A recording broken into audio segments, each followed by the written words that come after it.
The following is a presentation given by Leeza Steindorf, founder and director at Core Success, international thought leader, motivational speaker, and award-winning author.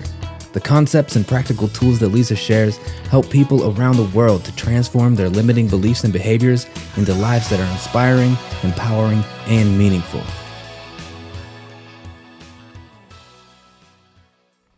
Okay, so what I would like to explore this morning, discuss, is knowing our non-negotiables as far as what it is that we value and what we want to maintain in our relationships, whether they are, deep abiding relationships or social relationships, just in general. Knowing what our non-negotiables are and what our baseline is. So I had an experience that really brought this out in a very clear way with a friend I've known for now a couple years, and we would do social things together. And we had an experience, a year ago actually, at an event where she got into a conversation with some people speaking about me in my presence. And it was a confusing situation for me, that she was talking to these two men about me, and it wasn't negative, it was actually positive, but I was confused, I was embarrassed. It was odd. And she didn't even know these men. She just plucked them out of this group of people. So it was the whole thing was kind of an odd situation. So when I saw her recently, we went out, we had a lovely evening, and on the way home, we were speaking about getting together again, and she brought up this evening in the past where she had spoken to these guys. And she said that on that evening in the past, I had been angry and aggressive toward her when that happened. And I listened to her and I thought, wow, that's interesting. I don't remember that at all, because it had been about a year ago. And she was pretty adamant about it. And I said, wow, I don't have it that way in memory at all. I said, I'm glad you're bringing it up. And so as we continued to talk about it, she really was insistent. And she became more agitated as she was talking. And so as that continued, and these are situations, so as she became agitated, I went to the place of, okay, what in this conversation has to do with me? What is mine? What was my responsibility at that time a year ago? What is my responsibility in this conversation now, having it with her? And what's going on for her? So I bring this up because these situations happen to us daily, whether it's with our children and it's just about getting your teeth brushed, or it's with our spouse about whether we're going to meet for dinner or not, or it's with our boss about, when the deadline is for our project, or an employee who doesn't want to, adhere to certain regulations, whatever it is. These conversations, these discrepancies in perspective happen all the time. And the question is how do we navigate those in a way that really adheres to our value system within that situation, or within our lives in general?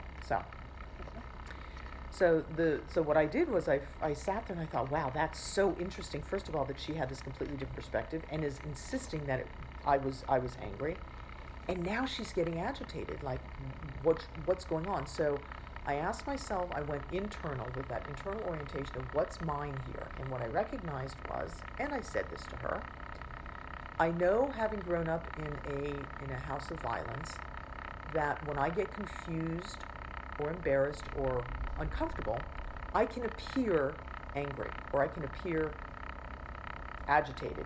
That had been my defense mechanism. I'm sorry? Perceived as such. It can be perceived as that. Exactly. It can be perceived as such. And I know that had been my defense mechanism. It took me years to change that, and I've been successful for the most part. Apparently not completely. So I said, I take responsibility for that. If I said, not at all was I angry with you. I said I was confused and embarrassed and uncomfortable. Here are people talking about me and I'm standing right there. It was an odd situation for me. And so I shared that with her. And with that, I felt I had taken the responsibility that was mine to take. Mm-hmm. And she did not stop. She continued on with really a whole litany of things about me that she felt were not okay, were uncomfortable for her, that she felt I did in public, and I think she admires my work and what I do with other people. At the same time, maybe she doesn't understand it, or she wishes she could do it. I really don't know. So when I dropped then down into, when I realized I had taken care of what I could, and then I became externally focused and looked at what was going on for her, and I dropped into the place of really wanting to understand and listening to her. And what happened then is she started crying, became very upset, and all of whatever was bothering her came out. And even in that situation, again, I asked myself, what's mine here and what's hers?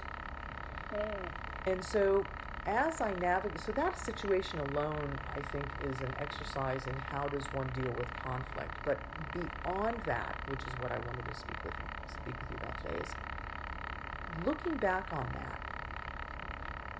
How do I want to engage with people like that in my life? And is that, the way that she navigated that, is that something that aligns with my value system? And what I recognized is it actually is not. Not that conflict isn't okay. Conflict comes, and we deal with it. Yeah. But what would have worked with my value system, my non-negotiables, are self-responsibility, understanding of another human being, and the desire, the willingness, the commitment to engage with one another to work it out. Like that's paramount. Those three things. And I recognize the self-responsibility, the self-studentship, she didn't have. She was taking everything and shoving it onto me. The second thing of understanding another person, as hard as I tried, as many times as I tried to understand her perspective and then share mine, my perspective had no space at all. And then the third point of the willingness to work it out, or to actually navigate it together, which for me is fundamental for any functioning relationship, and I don't care whether it's social or personal or private. That wasn't present. So I came to really recognize in a very crystallized way that those are my non-negotiables in a relationship. And so how would you, because clearly the work that you've done gives you an advantage in this area, right, of being able to identify or define, articulate, and what your non-negotiables are. How would you suggest, or what would you suggest people need to do, whether it's a starting point or the whole sort of kit and caboodle regarding articulating, defining, and I guess bringing awareness to, and then just reminding themselves of their non-negotiables so that they can use them? Yeah, excellent question. So the first thing is to ask yourself, if you can do it ahead of time, great. But if you're in any situation, there are two absolute clear questions, and the third one can come a little later if you want to. The first one is, how do I feel? Yeah. And that can be anything from noticing your emotions. If you have tears in your eyes, are they tears of anger? Are they tears of sadness? Tears of frustration? Tears of fear? Whatever. Or in your body. If your stomach is in a knot, if your hands are clenched, if your shoulders are hunched, or if you have a smile on your face, whatever, just ask yourself, check in, how do I feel? This person's either talking to me or this event just happened out there in the world, and you can practice it even when you're not, especially when you're not in a complicated situation. Just check in with yourself, how do I feel? You go to the grocery store, you're walking through, you see a mother with her child, or you're at the office and you see somebody delivers, mail to another desk. Like, how do you feel? Just check in to kind of practice that muscle. The second question is, what do I want? Just very basic. How do I feel? What do I want? So if my stomach is clenched, what I want is I want to just be out of the situation. I want to, walk out the door. I want fresh air. Or I want to say to this person, I don't feel comfortable. Whatever is present for you in what you want. Yeah. And then the third thing, as I said, is kind of the The addition, but is the one that really is key, is to then act on that in a way that aligns with you. So if you're in a situation that doesn't feel good to you, for example, because those are usually the ones that trigger us. The ones that feel good to us, we usually don't need a lot of help to navigate, right? Sometimes we do. But it's the situations where we feel challenged or out of our depth or confused, where it's like, what do I do now while I'm in it? Yeah. And so that is, how do I feel? What do I want? And then when I recognize what I want, how can I get that's aligned with my value system, right?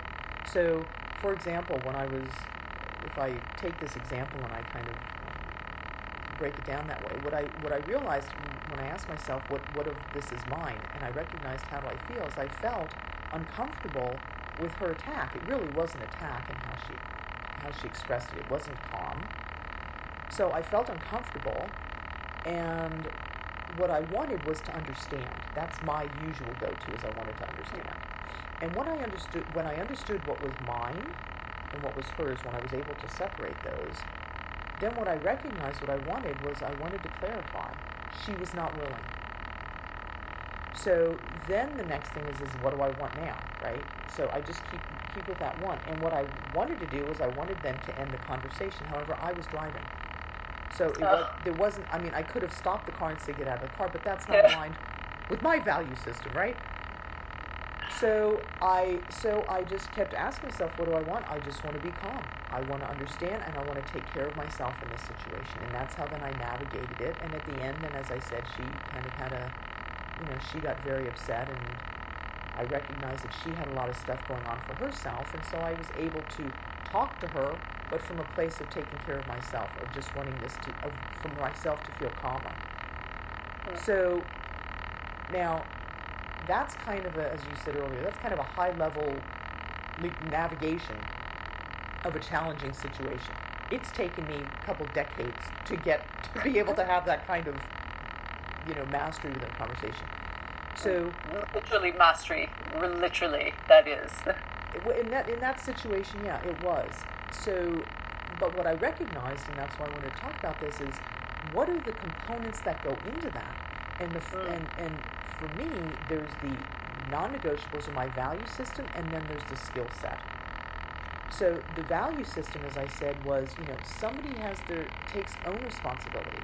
They are interested in the other person's experience, and then they have that willingness to work it out. Like that is such the fabric of my existence in relationship and my work with people, right? How I do you think anybody, like, even if at the beginning, because, some people say that people either communicate from a place of love, like they have a loving response or a cry for help. So do you think somebody who is not having a loving response in this type of communication, that they can see, based on how you're being, that there is a different way to communicate, or it's just always about you just being where you are, and then whatever happens to them? That's a great question. What that's predicated on, from my perspective, is coming from a loving place, or having a loving response, or a desperate or fearful response. Depends on who you are, or where you are in yourself. So the first thing that I said is a non-negotiable for me is for somebody to be a student of themselves, to have self-knowledge, self-reflection, which basically means self-love. Like when you can see all of your mistakes, what you may call failures, your shortcomings, the things that you would like different. We all have that. Yeah. When you can look at those things and say yes to yourself anyway. Say, I love me even though. Like I'm sorry? Yeah. Even with all these things. Absolutely. Or especially with all those things, because that's human. We are human. We are never going to eradicate all of those things we wish we didn't have, because we're in the human experience. That's what it is. So when we are able, and that takes work. It does not happen overnight. spent a majority of my youth despising myself, and I think a lot of people do that, and then they cover it up in different ways. I covered it up in anger. Other people cover it up in substance abuse. Other people have a lot of sex, or they eat a lot of food, or right? Addictions, all sorts of addictions. So when we can be a student of ourselves, and it doesn't mean you have to have perfect self-love, but just recognize, oh, I'm doing anger at myself now, or I'm doing discomfort, or I'm doing self-judgment, or whatever it is. When I can come from that place in myself, then I'm able to say to another person, you know what, this is about me, or wow, I'm angry at you, I don't know what's mine and what's yours, but this is what's going on. You have to be able to have that ability to look at yourself, otherwise you are going to push it onto somebody else. Which is why, go ahead. No, so it sounds like it's just the ability to be really clear in your communication, not only just recognizing who you are, but being able to articulate that to whoever you're with. Right. So it's like a progression. Even if you can't articulate it well, it's just even that willingness, or that it's engaging with your own process. So first, if I recognize, wow, I'm judging myself in this situation. I feel like crap. This feels horrible. I'm sad. I'm angry. Whatever. That awareness, that recognition is the very first step. And if you can do that from a place of self-responsibility, you're not going to tear yourself apart for it. You're just going to be more in a witness mode. The next progression of that is, if you're in engagement with another person, is to share that. Or at least let them know, this is not about you, it's about what's going on with me. Right? Yeah. And that is then, if you can move beyond yourself, say, and what's going on for you? Like, I'm over here feeling uncomfortable, and it's not about you. How are you feeling, right? So that's that engaging or being interested in another person, or at least, if you can't ask them, to at least tell them how you're feeling is caring about them. Because it's recognizing there's somebody else here, right? And when that starts to unfold, and the other person is able to respond, you can move into that third part of working it out, being committed to work it out, or even saying, as I teach parents to say, I so want to work this out for you, and I can't do it right now, I need 10 minutes. Or with spouses, or with employees, or with bosses. To say, I'm here, I want to work this out, we will clarify it, but first I need time, or first we need to get this done, or whatever it is. So that commitment is there and is shared, even if it's not immediately acted upon. Yeah.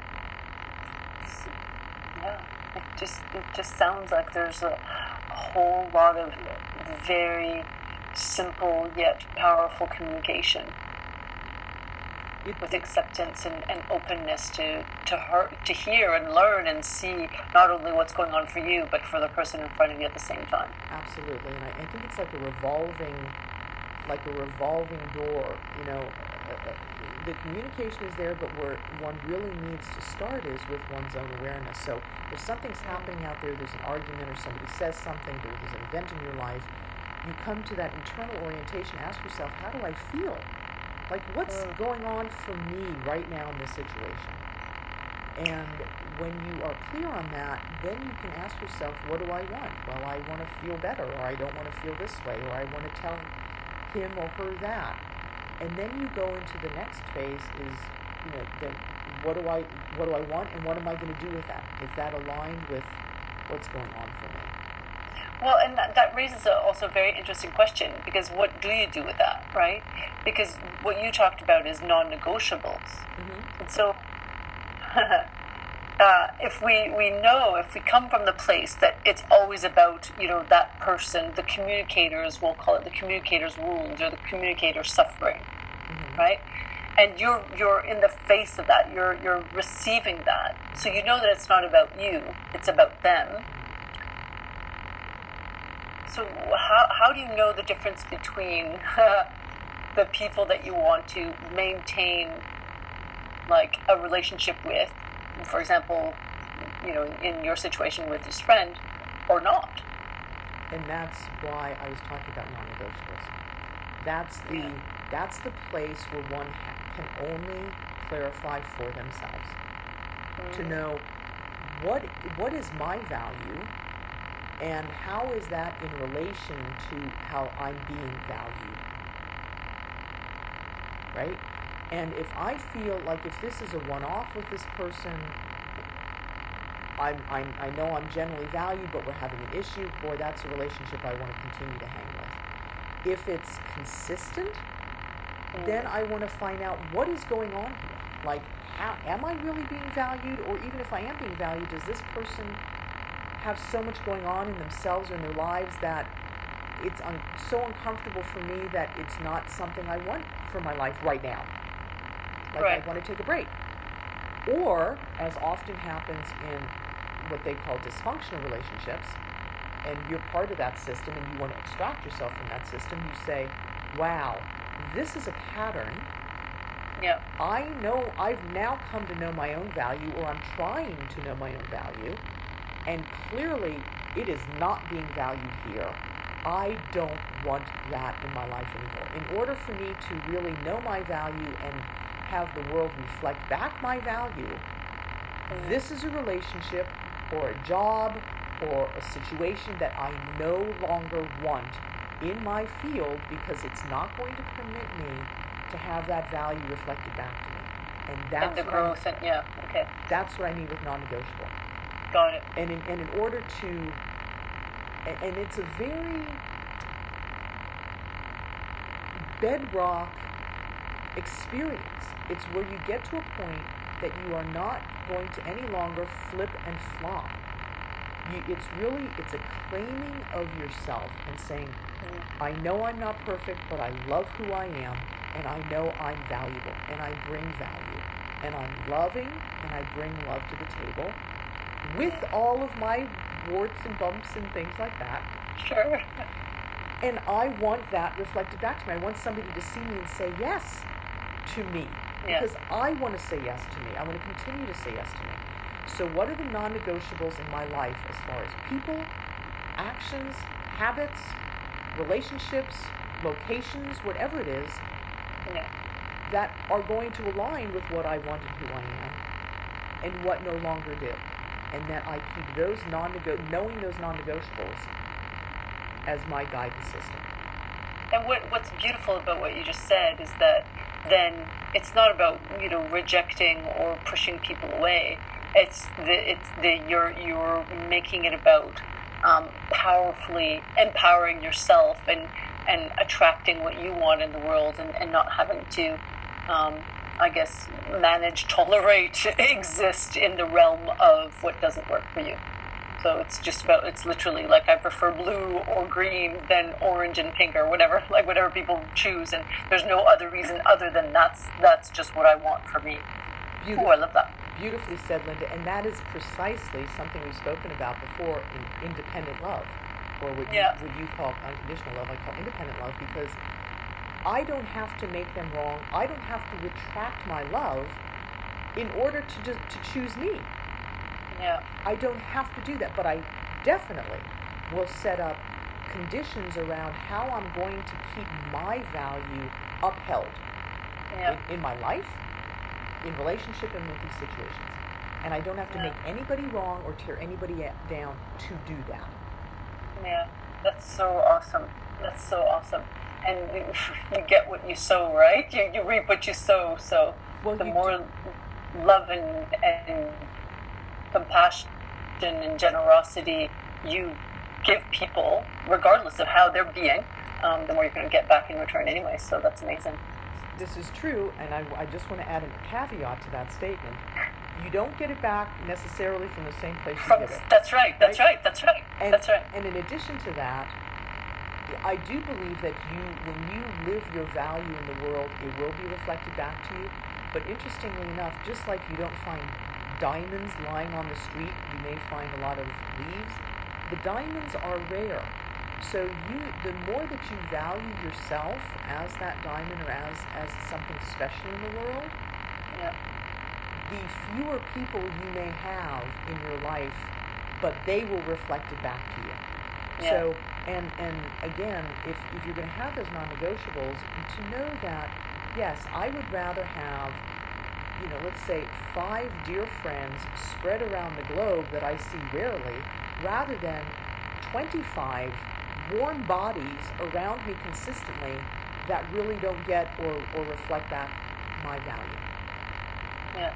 And what if, like, so that raises another good question. Like, what if you can have both, right? And you just know and are aware that the 25 warm bodies are just sometimes, just for vacuous, moments of whatever, versus where you go for real connection and fulfillment, and which is maybe the example you gave, 5 people around the world. I hear that, and I would say yes, and not for me. In okay, good, yeah. So the yes part is, absolutely, am I going to discard those 25 people? Not necessarily. There may be some whom I say no to because either their value system is so off or their treatment of me is not what I'm going to tolerate from my own value and my own non-negotiables. But let's say that the 25 people are not abusive to me or not unkind or aggressive or what have you. I still, and it's not going to be vacuous, I'm going to bring my value to the table.